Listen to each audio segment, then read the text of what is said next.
Assalamualaikum warahmatullahi wabarakatuh. Om Swastiastu, salam sejahtera bagi kita semua dan salam pramuka.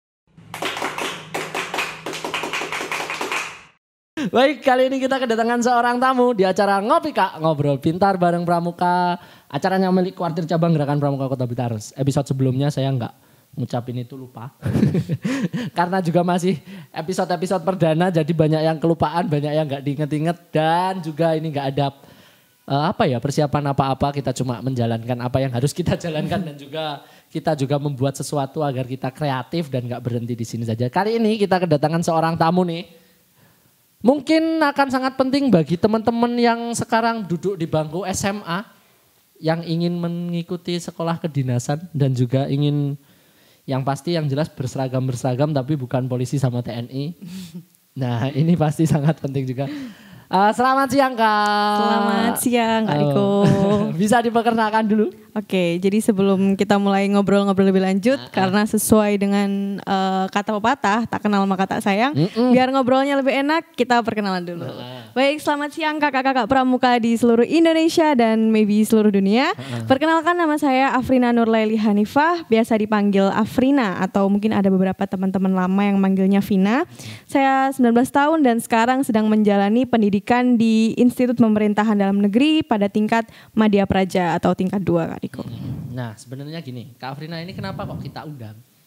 Anak pramuka soalnya. Jadi saya channelnya untuk mencari Kak Afrina ini. Nah, mungkin sebelum kita mulai membahas sesuatu yang ditunggu-tunggu teman-teman nih. Nah, mungkin sedikit diperkenalkan dulu kapan pertama kali ikut pramuka dan sampai kapan. Oke, jadi sekarang kita bahas tentang karir perjalanan pramuka ya. Jadi perjalanan pramuka saya ini mulai dari dulu tingkat SD Kak Riko. Jadi tingkat SD, tingkat pramuka siaga kelas 3. Saya ingat waktu itu pertama kali sudah diperbolehkan untuk memilih ekstrakurikuler waktu dulu kelas 3 SD. Jadi saya milih ekstra pramuka dan di tingkat siaga ini saya pernah ikut beberapa event-event yang diadakan oleh Kuartir Ranting, seperti contohnya Pesta Siaga. Nah, lalu setelah itu lanjut di SD juga pernah ikut event lomba Gebiar Penggalang yang waktu itu diadakan oleh MTSN 1 Kota Blitar. Lalu setelah itu perjalanan pramuka saya lanjut di tingkat MTS. Nah, di MTS ini saya juga ikut kepramukaan. Kebetulan saya dulu juga anak didiknya Kak Riko ini ya. Dulu MTS saya mulai mengenal lebih luas lagi untuk dunia kepramukaan ini. Jadi saya ikut banyak event-event, ikut lomba-lomba. Jadi istilahnya karir kepramukaan saya ini berkembang lebih jauh lagi di MTS dan di tingkat SMA saya juga melanjutkan kepramukaan saya. Di SMA ini saya mengikuti lebih banyak lagi event-event. Mungkin seperti yang kakak-kakak tahu, ikut FVKK, lalu ikut Raimuna daerah, seperti itu. Oh gitu. Sebelumnya saya kasih pengertian sedikit. Kalau dibilang anak didik kok saya tua sekali. Sebenarnya lebih tepatnya saya membantu ngelatih di MTSN 1. Nah, tapi cuma sedikit dipasrai, jadi pembinanya ada Kak Saifuddin. Sekarang Wakabina Muda di Kuarcap sendiri. Cuma kan karena kalau udah waka kan namanya udah sibuk, terus yang megang itu kasarannya yang nuei gitu aja. Kalau anak didik kok wah tua. Tuanya itu yang gak enak. Berarti udah mulai dari siaga sampai penggalang otomatis penegak. Oh iya, kalau Pandega di sekolah sekarang apakah ada kepramukaannya juga? Kalau untuk di Institut Pemerintahan Dalam Negeri sendiri sebenarnya ada untuk pramukaannya. Itu sejenis UKP atau unit kegiatan praja. Tapi untuk saat ini saya masih belum masuk ke UKP-nya itu sendiri Kak Riko. Emang belum di semester berapa gitu kah atau gimana? Sebenarnya seharusnya di awal tingkat 2 itu sudah bisa mulai join di UKP-nya. Tapi cuman karena sekarang masih belum, ya karena pandemi itu juga jadi masih belum ada kegiatan oprek atau open recruitment untuk kegiatan gitu. UKP-nya. Berarti pandemi tetap ngefek juga ya? Ya sebenarnya secara nggak langsung tetap ngefek sih. Baik gini, yang saya tanyakan dulu nih, sebelum kita bahas ntar awalnya gimana, terus bisa masuk gimana, sedikit sepil sih tentang gimana sih pendidikannya kalau di sekolah kedinasan itu kayak apa. Kalau di kuliah-kuliah biasa kan, kos, habis di kos, tidur makan, terus kuliah ya pelajaran nggak sekolah lah, habis itu pulang ngerjain tugas sampai malam tidur kayak gitu lagi. Apakah di kedinasan itu juga seperti itu?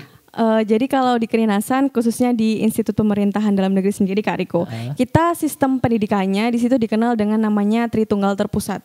Jadi di IPDN ini dikenal dengan namanya ada 3 aspek untuk sistem pendidikannya, ada pengajaran, pelatihan dan pengasuhan. Jadi dalam serangkaian 4 tahun proses pendidikan itu kita menjalani yang namanya pengajaran, pelatihan, pengasuhan itu setiap harinya.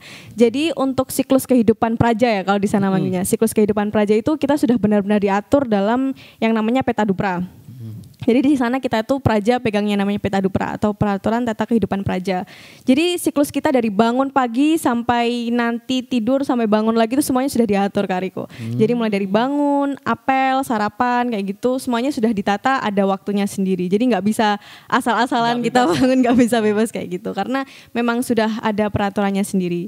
Jadi itu masuk ke bagian pengasuhan kalau untuk bagian Peta Dupranya itu. Jadi bagaimana kita siklus berkegiatan setiap harinya itu diatur di pengasuhan. Lalu setelah itu untuk bagian pengajaran ini kita ya kuliah biasa lah kayak kuliah sesuai dengan mata kuliah yang sudah ditentukan. Kebanyakan soal pemerintahan sih untuk mata kuliah kita sendiri. Lalu untuk yang terakhir ini pelatihan. Di pelatihan ini kita kayak ngasah skill kita nanti ke depannya. Jadi karena nantinya kita akan terjun langsung ke masyarakat sebagai pamong praja setelah selesai 4 tahun pendidikan, nantinya diharapkan setiap praja ini memiliki skill yang nantinya bisa berguna buat masyarakat. Jadi nggak cuman nggak polosan gitu aja. Jadi diharapkan bisa megang berbagai macam skill lah. Intinya bisa melakukan semuanya gitu Kak Riko. Kalau udah kayak gitu berarti kan sekolahnya sama kayak di pondok berarti ya? Ya kurang bisa lebih. dibilang kurang lebih kayak gitu sih. Nah ngerjakan tugasnya tuh, ada tugas nggak kalau di IPDN kayak gitu? Kalau tugas tetap ada. Saya kira kan ada pengasuhan, terus nggak ada tugas ya tugasnya jangan itu. salah Kak Riko. Di sana pengajaran pun tetap jalan, tugas jalan, ulangan jalan, semuanya tetap jalan. Tetap ditanya bagian pengajaran. Lebih ringan di bagian tugasnya. Soalnya kan kalau kita mahasiswa, saya dulu mahasiswa, itu kan yang sebenarnya kalau masalah kuliahnya kan ringan, tapi yang berat di tugasnya. Apakah sama di PDN? Sebenarnya kalau saya rasakan sih karena sebelum saya masuk IPDN ini saya kan sempat mencoba kuliah di salah satu sekolah kedinasan juga, tapi bukan ikatan dinas, namanya STKS, Sekolah Tinggi Kesejahteraan Sosial. Di situ kan kurang lebih juga mungkin hampir sama ya dengan mahasiswa biasa. Maksudnya dari segi pola perkuliahannya dan juga tugas-tugasnya itu kalau saya rasakan sebenarnya bebannya lebih berat. Memang benar yang dikatakan Kak Riko, beban tugas itu lebih berat di perkuliahan biasa. Tapi kalau di IPDN ini sendiri untuk pengajaran tugasnya tetap ada. Nanti untuk pengerjaan tugas itu sendiri kita kerjakan biasanya di jam wajib belajar. Jadi dalam satu siklus sehari itu kita ada jam wajib belajar setelah pelaksanaan makan malam dan apel malam. Itu nanti biasanya nunggu sampai waktu pengecekan malam kita melaksanakan jam wajib belajar. Oh berarti udah maksudnya udah ditentukan. Iya udah ada jamnya sendiri. Berarti tugasnya nggak seberat kuliah ya? Ternyata nggak seberat kayak kuliah biasa nggak sih Kak Riko? Soalnya kalau kuliah biasa itu dulu aku pernah menjalani itu yang paling pusing emang tugasnya. Pelajarannya mudah, bukan mudah sih, lebih nggak mendengarkan jadi kelihatan mudah. Cuma tugasnya itu kadang-kadang bikin ya Allah kok kayak gini kuliah kayak gitu. Berarti udah ditata sedemikian rupa. Gitu. Oh ya nih, yang mungkin yang ada di benak kita nih para orang awam di IPDN. Nah, kalau IPDN dulu kan pernah sempat viral nih, kayak perpeloncoannya sampai kayak gitu. Apakah sekarang masih tetap ada? Oke, kalau untuk sekarang karena kita tahu bahwa paradigma setiap tahunnya itu pasti berubah ya Kak Riko. Untuk sekarang sebenarnya di kampus sendiri sudah tidak istilahnya sudah nggak zaman lagi lah namanya perpeloncoan, apalagi kalau kekerasan. Jadi bisa dibilang di tahun-tahun sekarang ini untuk yang namanya kekerasan perpeloncoan di IPDN ini sendiri sudah nggak zaman lagi, udah nggak ada lagi. Yang kan kalau dulu kan bayangannya tahun berapa ya? Udah lupa lah. Pokok itu kan dulu sampai ada yang meninggal. Gitu kan mungkin ada beberapa mungkin orang tua nih, mungkin kakak pembina yang melihat ini kan masih ada mindset seperti itu kan mungkin juga. Soalnya kan kalau bisa dibilang hal yang negatif itu kan lebih tertanam daripada hal yang positif. Padahal kan positifnya lebih banyak. Berarti nih dari Kak Afrina yang udah masuk, udah nggak ada ya berarti? Sip, udah nggak ada Kak Riko. Karena mungkin juga karena isu-isu kekerasan itu masih tetap melekat di IPDN karena kan kita tahu bahwa pendidikannya di sana itu kan istilahnya semi militer. Mungkin masalah kekerasan dan perpeloncoan itu dulu sempat terdengar atau viral ya, tapi untuk sekarang pola pengasuhannya terutama itu sudah nggak sama lagi kayak zaman-zaman yang dulu. Jadi kita lebih ke kalau sebenarnya nih kalau kita sebagai pramuka udah biasa kok ya. Iya enggak? Aktivitas fisiknya kan udah biasa kan Kak Riko sebenarnya. Kalau emang kembalinya kita ke pramuka nih, kan ya mungkin yang Wirakartika hal seperti itu remeh banget. Tapi kita yang enak-enak aja lah. Di Pendegak dulu kan ada diklat Bantara, Ya, benar terus banget. diklat selanjutnya diklat itu kurang lebih kan sama. Cuma mungkin bedanya kalau semi militer kan ya kita juga semi militer. Ya. Mungkin kemarin-kemarin ada yang viral pramuka suruh tengkurap di lumpur-lumpur. Itu sebenarnya kalau kita menilik dari yang kita pramuka itu pun biasa karena melatih mental kita juga. Ya, benar, Toh Kak kita kalau umpama contohnya sekarang Kak Afrina di BDN. Kalau ada mental-mental kan jadi wes biasa kayak gitu. Ya Bener benar nggak? Kan, 100% benar sekali itu. Berarti kan itu kalau udah biasa, intinya kan kita natanya kan dari awal kecil dulu. Kalau udah nata kecil kan otomatis lama-lama menjadi besar, dan besar itu kalau udah terbiasa kan nggak ada Ya rasa nggak terlalu ketakutan. nggak terlalu Nah, ngefek cuma kalau lah. orang awam kalau melihatnya emang pramuka kayak gitu, pramuka kayak gini. Terus mereka bilang kalau seperti makan di daun pisang banyak, terus kita bagi bareng-bareng. Itu loh belum cuci tangan, belum gini. Loh kalian nggak tahu kalau di militer itu kayak apa gitu. Ini di pramuka itu masih, kalian kan taunya cuma makan bareng baru mungut sampah. Kan nggak tahu nyuci tangannya, ya tetap cuci tangan lah kalau Cuman seperti nggak itu. dikasih tahu ke orang-orang gitu. Mungkin kadang-kadang mereka cuma melihat dari satu sisi saja. Benar sekali. Sebenarnya banyak loh kepentingannya pramuka itu. Kalau udah jadi kayak gini wes, kalian nggak rugi loh. Gitu. Nah nih yang paling penting. Dulu awal masuk IPDN apakah cita-cita dari dulu? Kalau misalkan dibilang cita-cita, benar bisa dibilang cita-cita Kak Riko. Benar. Cita-cita dari dulu? Iya, benar cita-cita dari dulu. Sebenarnya mulai muncul keinginan itu masuk di zaman-zaman MTS sih sebenarnya. Karena terinspirasi lah istilahnya. Siapa yang menjadi inspirasinya? Yang menjadi inspirasi saya nomor satu ayah saya. Karena kebetulan ayah saya juga seorang purna praja dulu angkatan 03. Sebenarnya ayah sendiri nggak pernah sih ngasih paksaan atau dorongan kamu harus masuk ke PDN nerusin ayah kayak ini, nggak, sebenarnya nggak sama sekali. Karena saya lebih suka ke apa ya, kan biasanya waktu beres-beres gitu lihat buku album lama ada foto-foto ayah waktu dulu masih jadi praja, atau juga biasanya dulu waktu masih kecil usia TK SD lah itu sering diajak ngumpul bareng sama teman-temannya ayah, ada acara kantor atau mungkin ada acara-acara kumpul purna. Di situ saya ngelihat kayak orang-orang seperti ini tuh punya sesuatu yang lain dari orang-orang lain gitu. Maksudnya saya bisa lihat sesuatu yang benar-benar bikin saya terinspirasi gitu. Akhirnya saya mulai cari tahu dan ketika di tingkat MTS itu saya mulai bikinlah sebuah tekad, bikinlah sebuah niat, tujuan kalau saya besok harus bisa sekolah kayak bapak gitu. Sebenarnya nih, kalau tahu nih Vina, ayahmu kemarin udah di sini ceritanya persis sama kamu. Coba deh lihatin YouTube kan, kamu pas di sana kan. Nah, coba lihatin di YouTube-nya Kewarcap, nanti ceritanya sama. Sebenarnya udah cerita ayahmu, cuma kan mau saya bahas dalam lagi, terus bilang biar Afrina aja besok ya wes. Afrina wes tak tunggu nih, kalau Afrina aku mudah ngubunginya. Cuma kalau yang lain-lain mungkin kita cari narasumber kan yang pasti yang dekat dulu. Terus yang dekat yang bisa menginspirasi. Nah ini Afrina mumpung bisa, terus kemarin kita juga mumpung baru ketemu, baru acara bareng, kegiatan bareng. Nah akhirnya kan ditanya, akhirnya Afrina bisa, oh bisa ya wes, mantap kalau gitu. Nah kan udah gitu berarti yang jadi inspirasi utamanya kan ayah nih. Nah ayah, terus di MTS mulai berkembang. Mungkin saya sendiri nggak tahu kalau kayak gitu. Nah sedikit bocoran nih Kak Afrina. Nah, Kak Afrina ini kan dulu udah dari MTS. Apakah persiapannya emang sejauh itu buat masuk ke IPDN? Kalau persiapan dari MTS sih sebenarnya enggak Kak. Saya mulai persiapan itu di SMA kelas 2. Itu sudah mulai persiapan cari-cari materi buat nanti tes seperti apa, lihat gambaran tesnya seperti apa. Terus juga karena salah satu plusnya ikut pramuka nih Kak. Karena sering juga latihan fisik. Latihan fisiknya kayak lari, sit up, push up. Kan kayak gitu sebenarnya makanannya anak pramuka banget kan ya.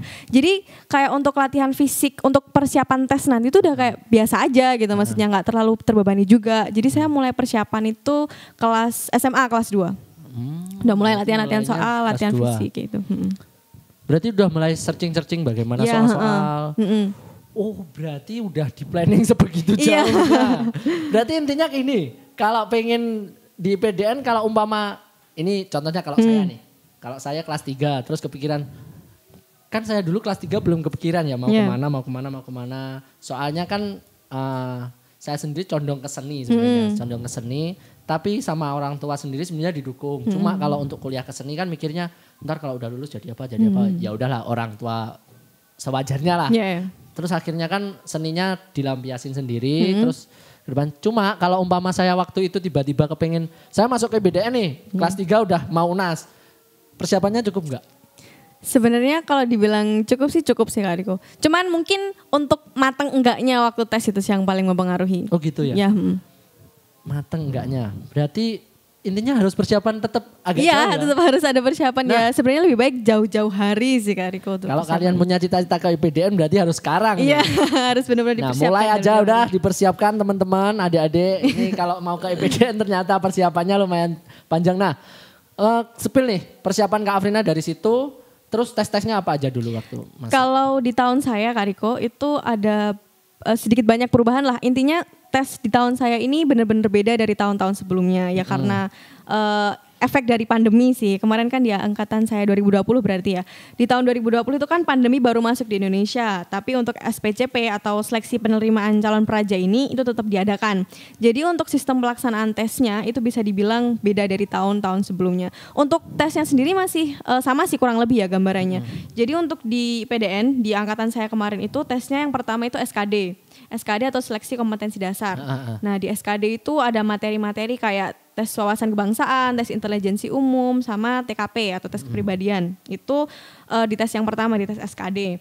Jadi bentuknya di tes SKD ini tuh kita belajar, yang harus dipersiapkan itu belajarnya Kak Riko. Belajar mengerjakan soal kayak gitu. Terus di tes kedua kemarin setelah SKD, lolos SKD saya masuk di tes kesehatan tahap 1. Di tes kesehatan tahap 1 ini yang diperiksa itu adalah fisik bagian luar. Jadi mulai dari mata, hidung, THT, gigi, segala macam itu yang dari bagian luar. Terus lolos dari tes kesehatan 1 kita masuk ke tes psikotes. Jadi tes psikotes ini kita mengerjakan soal psikotes. Nah karena di tahun 2020 kemarin IPDN mengadakan kerjasama dengan Polri, jadi mulai dari tes kesehatan 1 sampai pantukir itu kita pakai standarnya standar dari polisi. Jadi untuk tes kesehatan gitu. Kita pakai standar polisi, tes psikotesnya juga standarnya standar polisi. Jadi soal-soalnya semuanya kayak tes psikotesnya polisi. Nah, gitu. Yang saya tanya nih kan standar polisi nih. Iya Kak Riko. Saya itu nggak expect kamu nih masuk ke IPDN cuma di satu, tinggi badan. Beneran, Nah, itu, serius. Itu emang satu item yang benar-benar bikin saya insecure Kak Riko. Jadi selain dulu kan saya sedikit insecure itu masalah tinggi badan sama masalah gigi kan ya Kak Riko.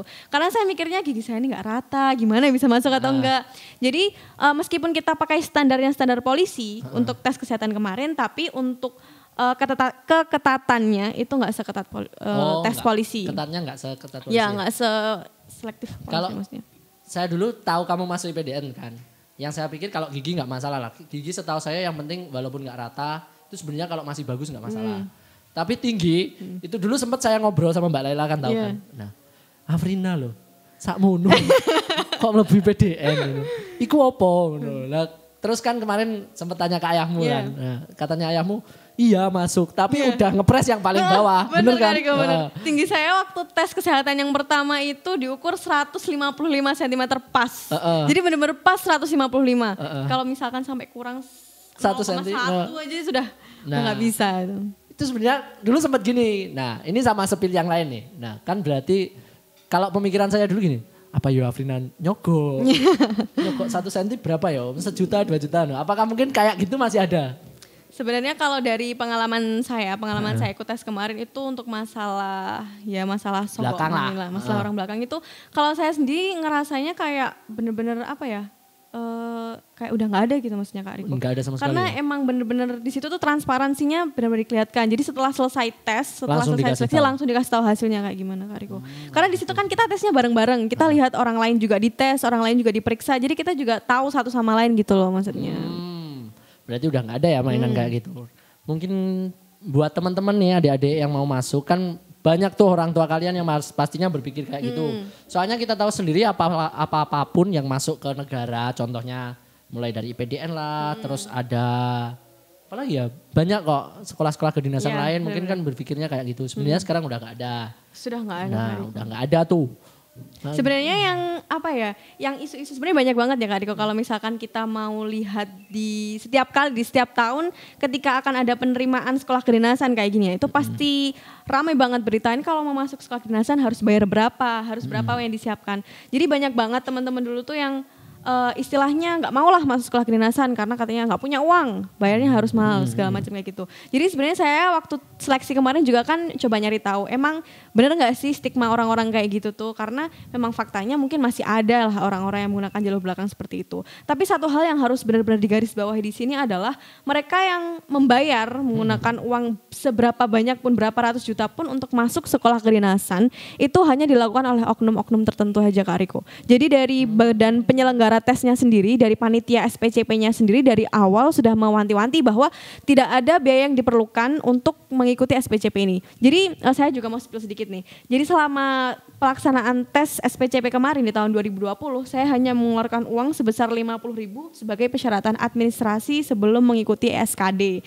Hanya itu saja. Untuk SPCP, untuk tes-tes yang berikutnya sama sekali tidak mengeluarkan uang sepeser pun. Gratis nih. Gratis. Jadi kalau misalkan memang ada orang-orang yang ngomong saya kemarin masuk IPDN bayar 200 juta, 500 juta. Ya? Nah itu memang dilakukan oleh oknum-oknum tertentu seperti itu Kak Riko. Dan jika misalkan teman-teman atau kakak-kakak di sini tahu ada orang-orang yang menawarkan bisa masuk IPDN, tapi harus bayar 500 juta misalkan, bisa dilaporkan ke pihak-pihak yang berwenang karena itu bisa dibilang ya itulah jalur yang tidak benar lah badannya Kak Riko. Tapi kalau dipikir nih Kak Afrina, nah, ini kan pemikiran pribadi saya. Kalau umpama bayar 500 juta di depan nih, terus kalian bekerja ntar jadi pegawai negeri. Kalian gajinya ya dibilang yang banyak lah 5 juta. Kembalinya kan 5 juta berarti harus kembali ke 500 juta kan butuh 500 bulan. 500 bulan kalian sebenarnya pakai uang kalian sendiri. Nah 500 juta ini daripada kalian buat daftar ke IPDN dan lain sebagainya, saya rasa kalau dipakai buat usaha dia pasti berhasil. Benar sekali. Iya kan? Benar. Nah tuh rugi loh.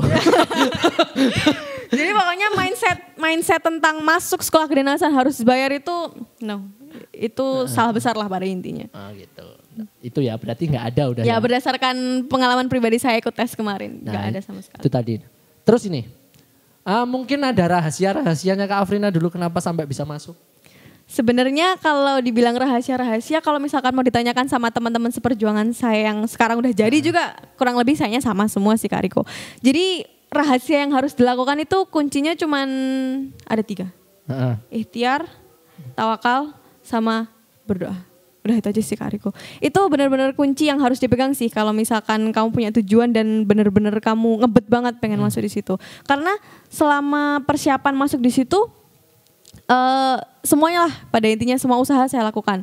Tapi di awal juga saya orangnya nggak terlalu bisa berekspektasi tinggi ya. Jadi saya nggak benar-benar berharap bisa masuk lah, bisa lolos enggak. Jadi saya di awal tuh udah mempersiapkan diri kalaupun misalkan saya nggak lolos di tahun ini. Jadi planning lain yang harus saya lakukan apa. Jadi di situ. Udah punya planning B ya? Udah punya planning B lah istilahnya kalau. Tapi di sini IPDN sebagai salah satu item yang saya kejar juga tetap saya perjuangkan lah selama. Prioritas lah intinya. Tetap prioritas lah pada intinya. Nah ini Kak Afrina mungkin kalau dibilang intinya berarti yang pertama itu kalau menurut saya gini. Kalian harus persiapannya panjang itu pasti. Soalnya kalau ya namanya mencari prioritas cita-cita masa nggak dipersiapkan dari jauh. Jangan kayak saya.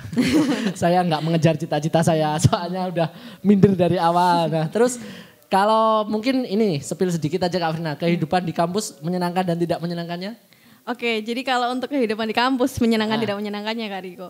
Kalau mau dijalani sih sebenarnya menyenangkan saja ya. Cuman karena mungkin terefek pandemi, jadi kemarin kita sempat agak galau ya karena 8 bulan kita nggak pulang di tahun kemarin. Ya benar kangen baru lah. pertama merantau. Benar banget. Jadi kemarin kita sempat nggak pulang 8 bulan karena efek pandemi ini. Jadi lebaran kemarin nggak pulang dan alhamdulillah di bulan Oktober kemarin diberi sebuah kebijakan bahwa kita bisa pulang. Hal yang paling nggak menyenangkan itu rasa kangennya itu yang paling nggak bisa apalagi kalau nggak pernah pergi jauh, terus nggak pernah lama itu pasti ngerasain. Nah benar sekali Kak Riko, karena saya nggak pernah pergi jauh dalam waktu yang sangat lama sepanjang itu nggak pulang-pulang. Jadi rasa yang paling nggak menyenangkan ketika menjalin pendidikan itu rasa rindu rumah, itu yang paling nggak menyenangkan. Nah itu kebalikannya kalau udah kalian terbiasa di rumah. Kalau terbiasa di rumah itu kalau pulang nggak enak. Nah itu bedanya kayak gitu. Nah Sedikit nih Kak Afrina. Percaya keberuntungan nggak? Percaya, sangat percaya sekali Kak Riko. Percaya? Percaya. Kalau saya sebaliknya. Nah gini. Kalau menurut saya gini aja dah, kembali ke Afrina dulu. Kenapa percaya keberuntungan? Karena saya ketika selama proses seleksi kemarin itu, selama saya menjalani SPCP itu, saya merasa banyak sekali keberuntungan yang saya dapatkan. Selama menjalani pendidikan juga, saya juga merasa banyak sekali keberuntungan yang saya dapatkan. Kayak gitu. Itu kenapa saya percaya sama namanya keberuntungan. Oh gitu. Jadi kalau menurut Kak Afrina faktor laki itu ada ya? Ada. Nah, kalau menurut saya sebaliknya, kayak gini Kak Afrina. Saya sedikit pernah mendengar podcast nih dari namanya Zawi Nur sama Om Deddy Kobuser. Nah, podcastnya kan udah terkenal kalau Om Deddy. Keberuntungan itu sebenarnya nggak ada. Kenapa? Keberuntungan itu adalah hasil dari usaha dan kesempatan. Nah, kalau kalian ada kesempatan tapi nggak ada usaha, apa mungkin terjadi beruntung? Enggak kan? Nah, kalau ada kesempatan tapi nggak ada usaha tetap kan? Sebaliknya kan kayak gitu. Kalau ada kesempatan usaha tadi kayak gitu, berarti kalau ada usaha tapi nggak ada kesempatan kan nggak mungkin. Berarti sebenarnya Kak Afrina itu menjalani itu udah ada kesempatan, benar? Iya benar. Ada usaha. Saya juga. Berarti beruntung nggak? Enggak kan usaha kamu kan? Nah, mungkin kalau saya nggak percaya spill keberuntungan itu kayak gitu, karena kita sendiri kalau nggak berusaha dari awal, kalau kesempatan datang kita nggak bisa mendapatkannya. Ada sedikit kata-kata kayak gini, kan saya suka di bidang seni, maksudnya di MC, nyanyi, gambar dan lain sebagainya. Itu kan saya emang sukanya di bagian itu, makanya kenapa saya kemarin usul ke ayahmu nih buat podcast ini kan buat senggang-senggang pakai ini, soalnya yang paling mudah bisa ngobrol, bisa ngopi, terus kita dapat banyak sekali pengetahuan. Nah, saya seneng banget kalau kayak gini. Nah, kenapa saya bilang kayak gitu? Saya itu pernah mengikuti suatu ajang, cuma sampai dikirim ke Jakarta saja. Nah, dikirim ke Jakarta saja, tapi saya menyadari kalau saya nggak beruntung. Dulu percaya keberuntungan, tapi sekarang udah flashback dari dulu. Saya dulu emang waktu itu bukan jadi prioritas saya. Jadi satu ajang nyanyi lah, ajang nyanyi itu emang nggak ada latihan, nggak ada kayak gini. Nah, kan temennya itu ada yang sekarang temenku yang jadi nih, sekarang ya udah jadi ibu kota lah, penyanyi ibu kota lah. Tak tanya, kok kamu dulu lolos gimana?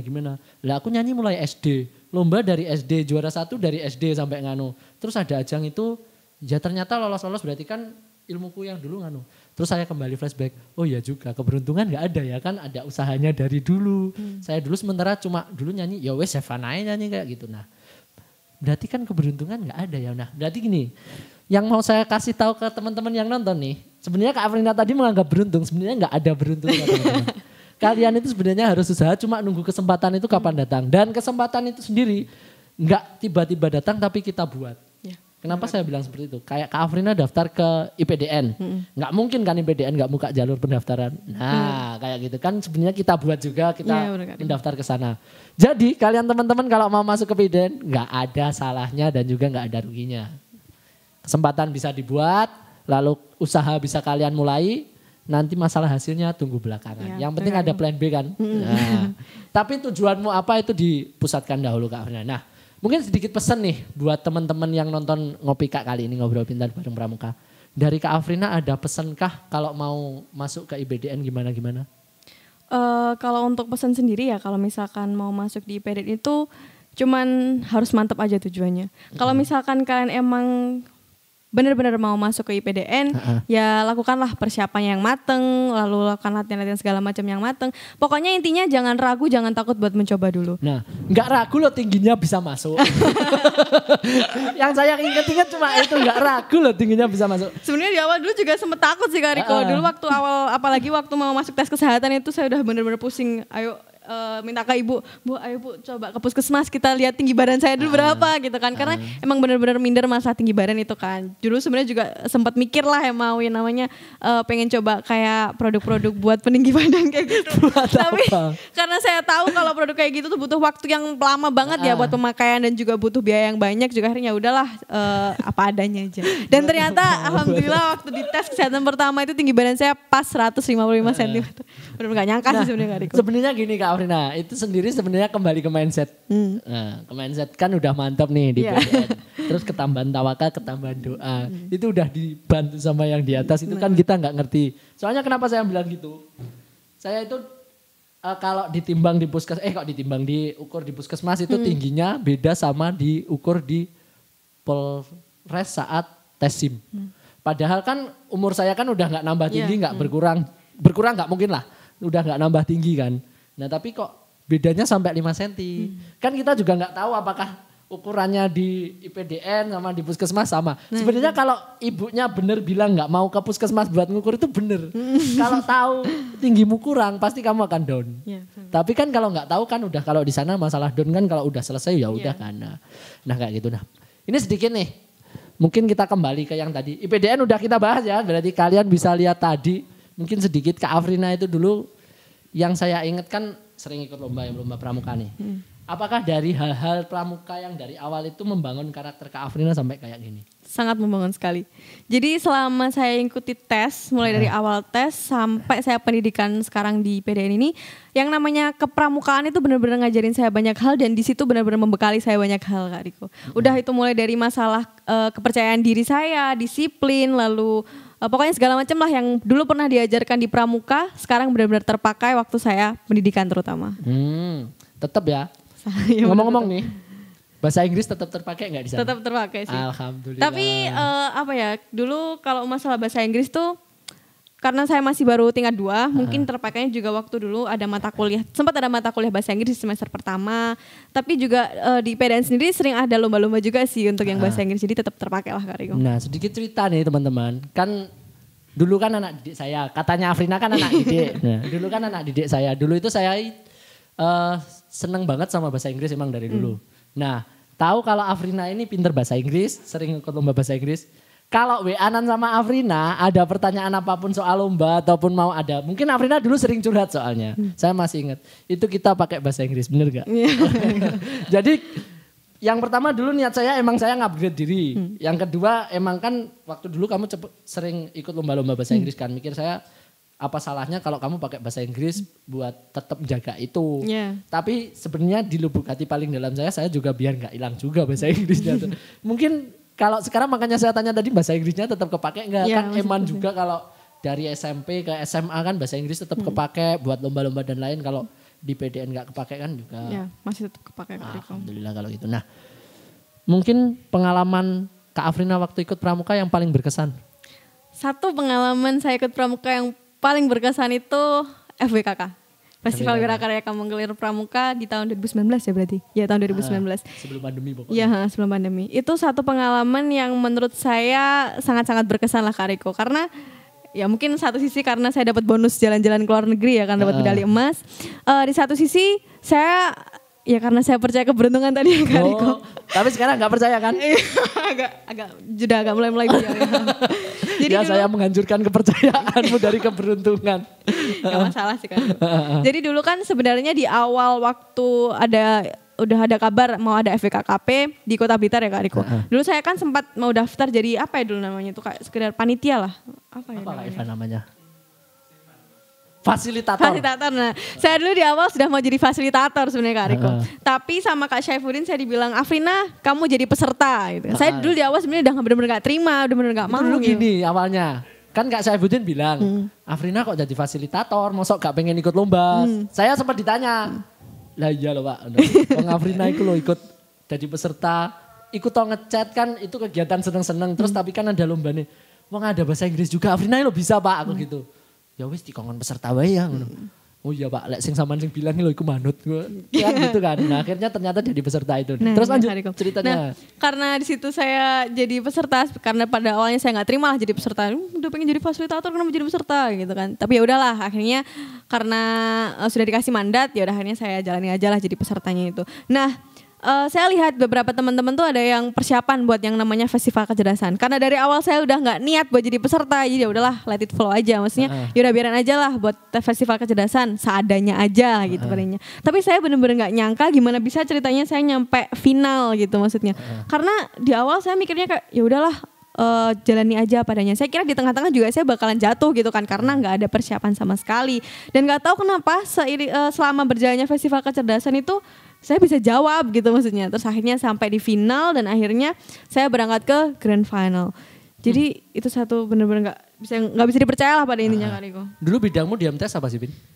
Saya dulu biasanya di bidang LCC pion. juga? Enggak pernah. LCC malah enggak pernah. Ingat saya dulu itu soalnya gini.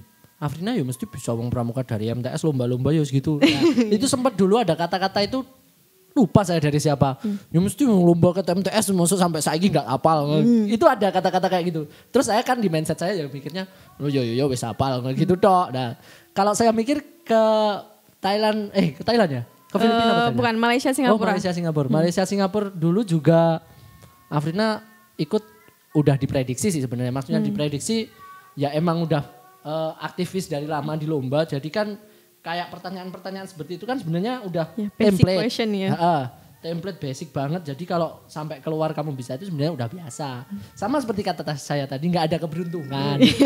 Kan udah ada usaha dari awalnya Iya. kayak gitu. Nah, mungkin itu ya dari Kak Afrina. Berarti FBKKP itu yang paling berkesan Iya, banget. paling berkesan sih. Ayahmu ikut ya dulu? Nggak jadi? Ingat saya pokok ingin mau ikut gitu loh. Oh, ikut ke luarnya maksudnya? Enggak, dulu waktu cuma sampai pelepasan aja sih Kak. Oh, sampai berpasan. Nah, di selain FBKKP pernah ikut kegiatan apa lagi yang nasional Jawa Timur lah? Kalau tingkat penegak dulu pernah selain FKKP ikut Raimuna daerah. Kalau di tingkat penggalang dulu pernah ikut Jambore nasional juga. Oh. Iya. Jamnas itu kan udah ya wes Jambore nasional lah. Udah tahu kalau Jambore nasional.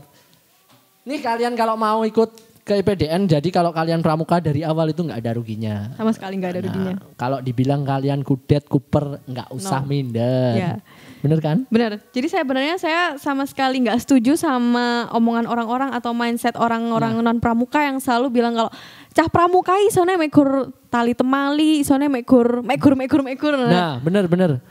Kalau itu sedikit dari pengalaman saya juga paling nggak suka kalau digitukan. Nah, benar banget Kak. Pertama karena kita emang dipandang sebelah mata sih emang Bener, kayak gitu. Tapi cuma kalau emang kita bisa kayak gitu, kenapa kita bisa lebih dari kalian? Soalnya saya mandangnya gini, biasanya yang orang yang bicaranya kayak gitu, terus kita mandang dari kesehariannya dan juga sehariannya, istilahnya dari sopan santun aja deh. Pasti dia di bawah kita. Benar Kak Riko. Iya kan? Benar. Nah, terus kalau di dunia saya sekarang nih, saya udah di wedding nyanyi udah enggak lah. Sekarang kan dunianya di fotografian. Nah, di fotografi wedding nih kalau teman-teman saya di foto itu lihat saya pasti bilangnya, "Lah awakmu mosok cah pramuka gini-gini loh." Iya, ngono. Lah kok enggak cah pramuka enggak ngene cah pramuka iku pernah. Loh kan enggak tahu kita kayak gimana di luar kan ya. Taunya kita kegiatan. Nah, mungkin sedikit Kak Afrina buat semangat adik-adik kita sebelum kita menutup nih, buat semangat adik-adik kita. Ada sedikit kata-kata buat mereka biar semangat untuk mengejar cita-citanya ataupun yang ingin ke IPDN?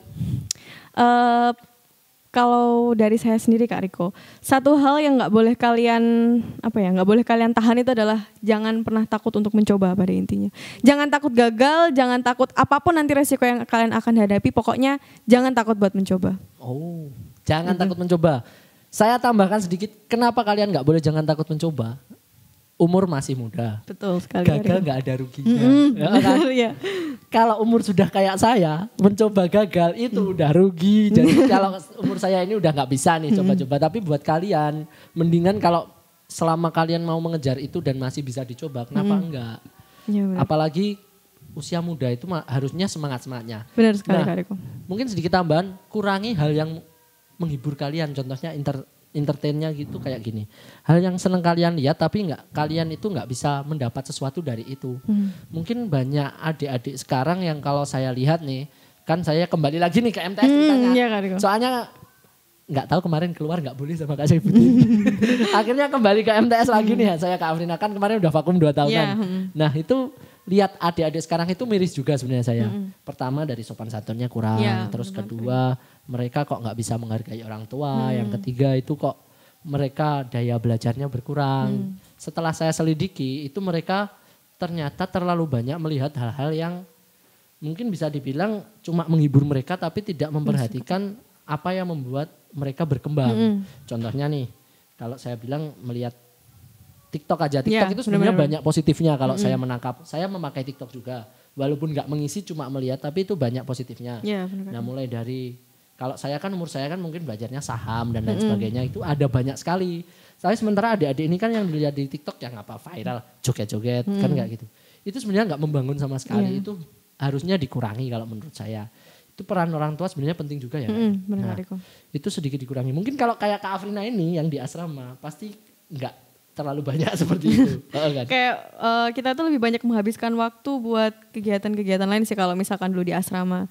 Misalkan kayak ya bersih-bersih atau nggak ngerjakan tugas, ngerjakan ini itu. Jadi kalau buat waktu pegang gadgetnya sendiri nggak terlalu sebanyak sebanyak biasa kan. Nah itu kan mungkin sebenarnya bisa dikurangi juga. Kalau saya nangkapnya rugi kayak Iya, gitu benar banget, Kak Riko. masih di usia muda kayak gitu itu sangat rugi banget. Kalau kalian udah bisa upgrade mindset itu sebenarnya kalian bisa menjadi sesuatu apa yang kalian inginkan. Bahkan sesuatu yang kalian bilang itu tidak mungkin bisa jadi mungkin. Iya. Contohnya Mbak Afrina. Nah, bener gak? Kenapa saya bilang gak mungkin? Tetap kembali ke tadi. Ya kan kalau saya bilang tadi kan Mbak Afrina bilangnya di tinggi kan udah nggak mungkin tapi tetap berusaha, namanya tawakal sama doa kan tetap bisa. Iya, benar, Kak Riko. Kayak gitu.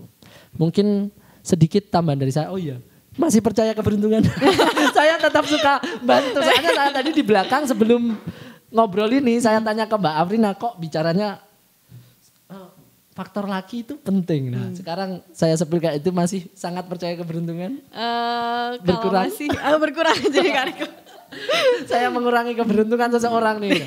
Kalau saya kenapa kok tiba-tiba nggak suka kalau orang bilang, bukan nggak suka sih sebenarnya kurang sepaham kalau bilang keberuntungan. Itu jadi orang itu jadi gini, nganu Frin. Kalau kita bilangnya kalau umpama kamu percaya keberuntungan kan, kalau kita nggak lolos sesuatu ataupun nggak bisa menghasilkan sesuatu kita jadi nyalain keberuntungan. Yes, Padahal sebenarnya kalau kita kayak gitu kita dosa sama Tuhan kita, udah nyiapkan semuanya gitu loh. Nah makanya tadi kok saya luruskan kamu. Kalau saya nggak percaya keberuntungan saya kasih tahu kenapa nggak percaya kayak gitu. Nah saya itu tipe orang yang kalau udah tahu sesuatu dan saya rasa itu bisa saya gunakan sebagai patokan kan saya gunakan. Nah saya bikin kayak gini pun saya ada patokan mungkin 2 bulan 3 bulan kalau nggak berkembang kita udahin. Nah kan soalnya kalau nggak berkembang berarti kan nggak usaha kita nggak sejajar dengan kesempatan yang datang. Nah kayak gitu. Makanya kalau dibilang kalau kamu masih kepercaya keberuntungan, sekarang kalau dibilang kenapa burung bisa terbang masa ya beruntung. Kan kesempatan udah dikasih biar nggak dimakan kayak gitu loh. Nah mungkin sedikit pesan dari saya sebelum kita tutup Kak Afrina. Siap. Kalau Kak Afrina tadi bilangnya kan yang penting adalah kalian percaya diri dan dimulai dari awal. Pokok intinya kita harus push yakin dari awal. Iya. Kalau dari saya intinya kayak gini. Kalau kalian punya impian, jangan cuma digantungkan di langit. Tapi raihlah impian itu saat ada di langit. Jadi kalian boleh pakai tangga, boleh pakai pesawat, boleh pakai apapun. Yang penting kalian harus mengambil itu. Benar gak? Nah, mungkin sulit.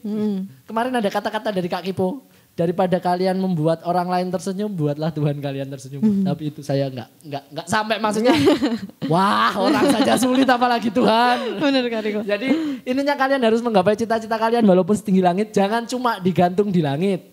Mau ke IPDN ya belajar kayak Kak Afrina belajar dari awal. Kalau mau pengen jadi apa ya. Kalau saya dulu penyanyi, saya dulu tapi nggak nyanyi.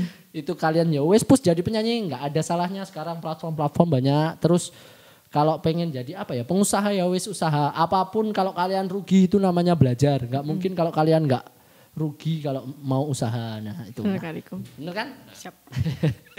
Dari anak didik saya. Saya dibilang punya anak didik berarti saya tua banget. Belum tua banget, masih sedikit muda. Tapi juga udah nggak muda. Nah, mungkin dari Afrina itu tadi pesannya diinget-inget. Oh ya sebelum kita tutup jangan lupa klik tombol subscribe-nya, jangan lupa di like, jangan lupa di komen, terus jangan lupa klik tombol lonceng yang bunyinya ting-ting. Oh ya jangan lupa follow Instagram. Instagramnya ada di _1331. Kalau kalian sudah follow Instagramnya jangan lupa ini di subscribe, jangan lupa komen, wis pokoknya intinya jangan lupa di share. Ini akan sangat penting buat kalian. Nah terus kita juga lupa sedikit, oh ya kita punya website pramukakotablitar.go.id ini pasti akan tayang di sana juga. Jadi setiap kita upload Kak Afrina nih, setiap seminggu sekali hari Jumat nih kita upload. Itu kita uploadnya di IG itu cuma ya kalau IG kan dikit. Nah IG kita uploadnya di stories, habis itu di websitenya pasti upload. Nah terus untuk kenapa kok saya suruh follow Instagram? Insya Allah 2 minggu dari video ini tayang akan ada giveaway menarik. Nah giveaway menariknya di Ngopi Kak kali ini pastinya tentang kepramukaan. Oke. Mungkin kalau nggak kepramukaan kalian akan ada bonus pulsa sedikit. Nah kan kalian nggak tahu. Mungkin itu sedikit apresiasi kita buat kalian yang setia menonton kita. Alhamdulillah dari 4 minggu kita udah dapet ya lumayan lah 50 subscribernya kan kayak gitu. Kalau kita nggak apresiasi kan kasihan juga. Oh ya sebelum kita tutup Kak Afrina kasih tahu IG-nya. Ini yang tanya pasti 90% cowok. Nah, kasih tahu IG-nya Kak Afrina dah. Instagram saya Afrina Nurlaili _. Instagramnya Afrina Nurlaili _ Afrina Nurlaili _ Kenapa dipanggil Frina? Soalnya Frina itu sulit dikatakan, bener kan? Bener Kak Riko. Nah, itu sekian dari saya dan di sini ada Kak Afrina bersama saya di acara Ngopi Kak Ngobrol Pintar bareng Pramuka. Sekian, Assalamualaikum warahmatullahi wabarakatuh. Salam sejahtera bagi kita semua. Om Swastiastu, Namo Buddhaya dan salam Pramuka. Salam.